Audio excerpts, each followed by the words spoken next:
Howdy folks, how's it diddling? In this video I'm going to replace the resistor in the interior fan on the Volvo, because during last week's cold spell the heating decided just to pack up. So yeah, come and join me.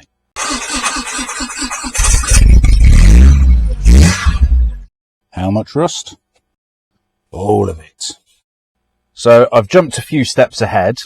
Let me show you. There we go.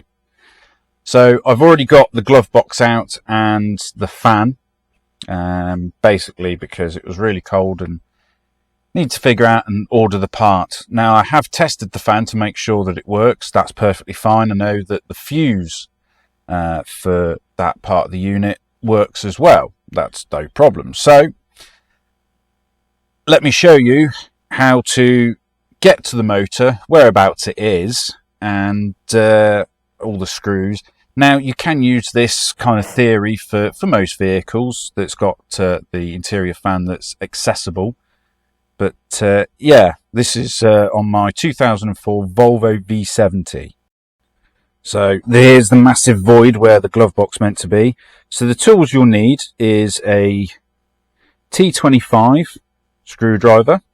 Now you'll need a normal screwdriver and possibly either a stubby one or a T25 on a little ratchet. Now this one, unfortunately, the ratchet's broke, but it's to be able to access a bolt which is really difficult to get to in order to get the fan unit out. So here's the fan unit in all its glory. There is the brand new piece.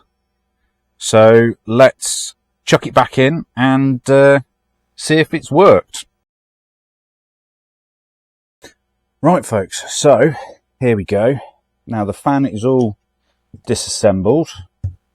So you've got the main fan component, the housing, and then there's this that fits on top of the housing. Now I figured out through testing the fan by just putting two pieces of wire in there and connecting it up to a battery that the fan is perfectly fine. So after checking the fuse as well to make sure that that hadn't blown, the only object left was this. So what is this part? This is a heater blower motor fan resistor. This is the old one. If you have a look on the back, so this is where the fan plugs in. It's a 2-pin, and then the wiring loom from the car plugs into this. So in order for the fan to work, it has to go through this. Now as you can see, it's rather crusty and a bit grimy, so it's most likely that this is the item that's gone kaput. Here's a new nice shiny item just to compare. There we go. Now bought this off eBay, £22.39. Now this was the cheapest one that I could find. Now in a way to find it is on the original. If we have a look on here, now you've got some numbers, but if you look right here, not sure if it's going to focus or not, but right here you've got two part numbers, Volvo's part number and then the actual manufacturer who actually made this, because believe it or not, Volvo don't make this, this is outsourced. But you've got the part numbers, so you just put that part number in there and this is what popped up. So next stage is to get this into the housing.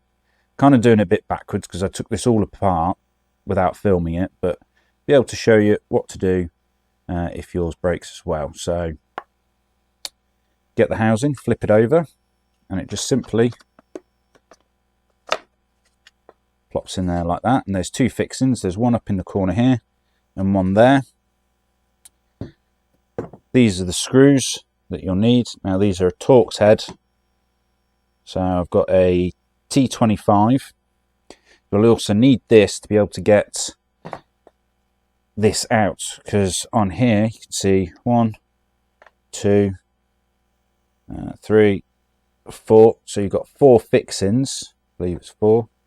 Yes, you have 4 fixings fixing this unit into the fan shroud underneath the dash. Now, one of the bolts, which I will show you in a minute when I put this all back together and back in the car, is quite tricky, and you're not able to get to it with just a long screwdriver. You'll need like a little socket or a stubby screwdriver because it's very tight. But yeah, so you get these screws, and you just, now these are not the nicest of screws, they're a bit grotty, but, and you don't have to do them up absolute bollock tight either, just enough to hold them.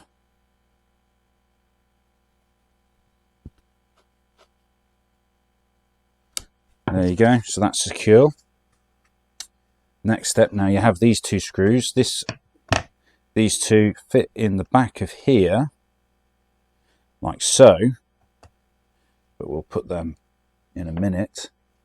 And they correspond to the two fixings on the back of the motor. Now, it does come off one way, so you've got this lead here. Let me move the camera a bit more. So you've got this lead here and the two fixings. So you need to put the lead, so you've got two holes, you need to put it through this one on the left.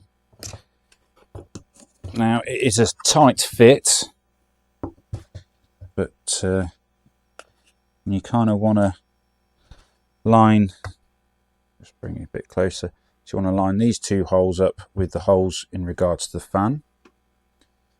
So let's quickly do that now.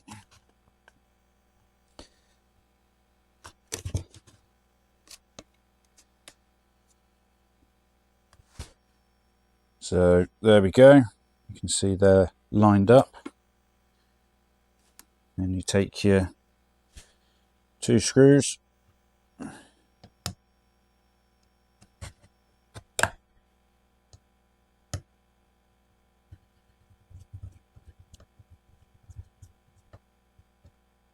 again, these don't have to be absolutely tight, just snug. There we go, there's that one. There we go. So there we've got the complete unit. So it's all together. Next step is to plug the fan in to the resistor. There we go, that's in there. And then last step is this cover. And this just simply, he says, fits over, so this little piece here covers that, and that just literally clicks on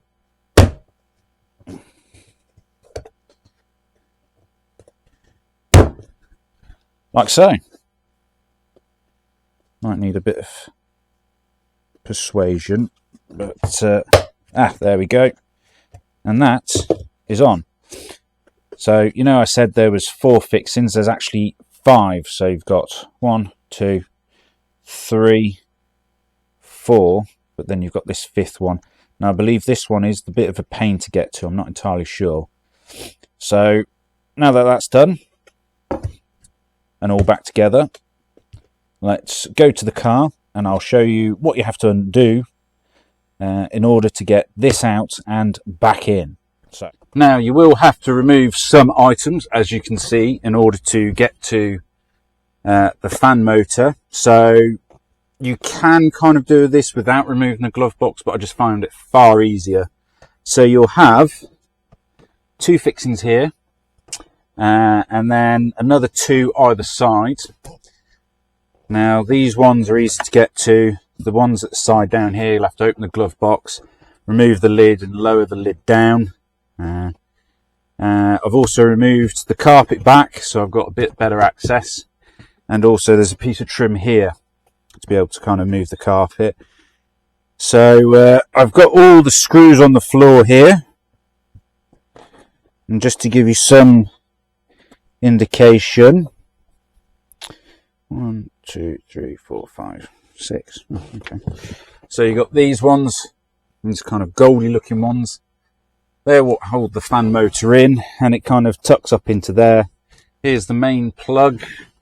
You can see it, bring you in a bit closer to show you. So there's the main fan plug that plugs into there, and that's for the glove box, and that's for the courtesy light underneath. There is a panel under here that you have to take off as well, and then you've also got this vent tube which just literally slips onto there. So let's get cracking putting it back in, shall we? Now it is a bit of a squeeze to get in here, but essentially the fan unit goes in this cavernous area up here, and it does require pulling on this part of the dash, and it's not fun getting this in. So yeah, it's going to be good. So hear me struggle as I get this back in with no light. What are you catching on? You're catching on that, aren't you? Might turn you off because there might be some swearing that's going to go on in a sec. Right, after a bit of thinking and much huffing and puffing, the unit's in. So, it's just dropped, but yeah, hasn't got any screws in. So now, I've got to chuck some of these in. It did help taking this cover off. And now let's put some screws in and join me then. So, there we go. So the screw that's a pain to get to is that one there where my finger's pointed to, because you have all this and you literally can't get your screwdriver. Sorry, it's upside down, folks. You can't get your screwdriver in there. So the next stage is to fit that, make sure it's good, and then put the cover on, which again is going to be a bit fiddly because of where it's at. It's all in. Now it's a good idea to check it. I could have just plugged it in before actually putting the fan in, but oh well, you know, you live and learn. So time to put the dash. That's it. Right, will it work? Yes! And it sounds bloody awful.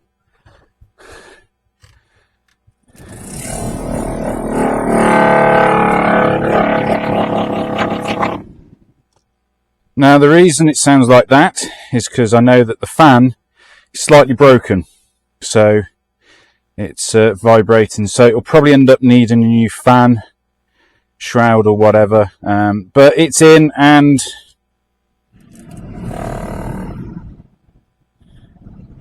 you know, at halfway it's not making any noise, which is great. If I put my hand under here where I can feel where the pollen filter goes, that's good. Turn it up another speed. Oh, it doesn't like that, so halfway on here it's happy. That's fantastic. So let's chuck everything back in. Pollen filter housing in, carpet push back. Next step, glove box. So you want to start by opening up your glove box and looking at the amount of rubbish that's in there. Now, like I say, you need to fix. Let's go here. So you've got this cable which goes into there. Try and do this one-handed and probably fail. Come on. There we go. There's that one. that is for a light which is underneath this. Sorry about the jigginess, folks. It's underneath this panel there. So that just simply, he says simply, it's just simple really. That just pushes into there.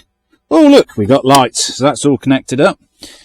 Now, and where's the hole? Right. So your next step is you need all your arms, legs and feet. So we're going to put a screw in there and a screw in there to hold it up.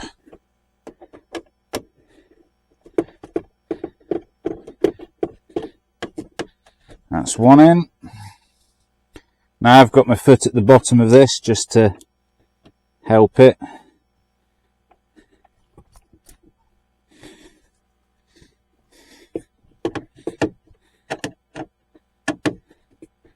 There's two in. Now you need to put a few more in because, as you can see, it's a bit wobbly. Try and find where the bugger goes in. Hopefully it doesn't fall out. Oh yeah, of course it did. Ugh. So there we go.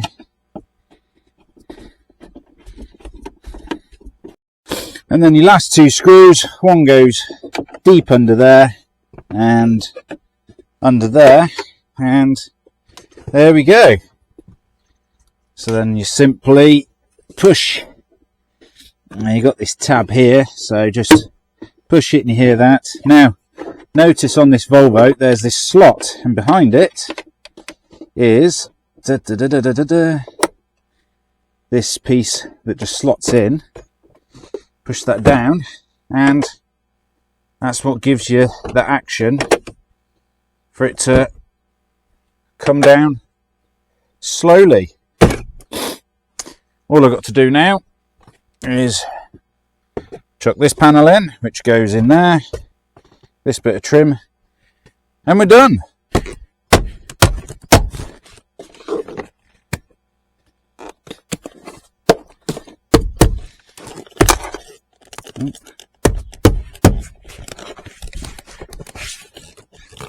And there we go, folks, all sorted. So that is pretty much how you at least refit a motor. Like I say, it is a pain in the bum to get it out. It's a lot easier to get the motor out than it is getting it back in.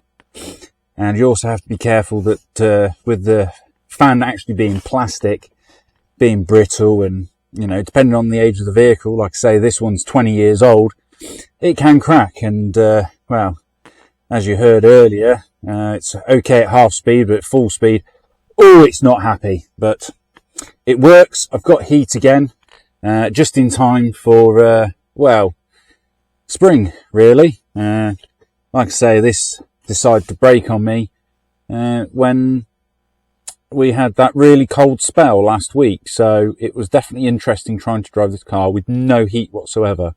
But like I say, it's fixed. So if you like this kind of video, give it a thumbs up or a thumbs down, entirely up to you. Like, share, comment, subscribe, all that jazz. And until the next time video, until the next time, the next video and the next time, have a good one, folks. And remember, Tariba.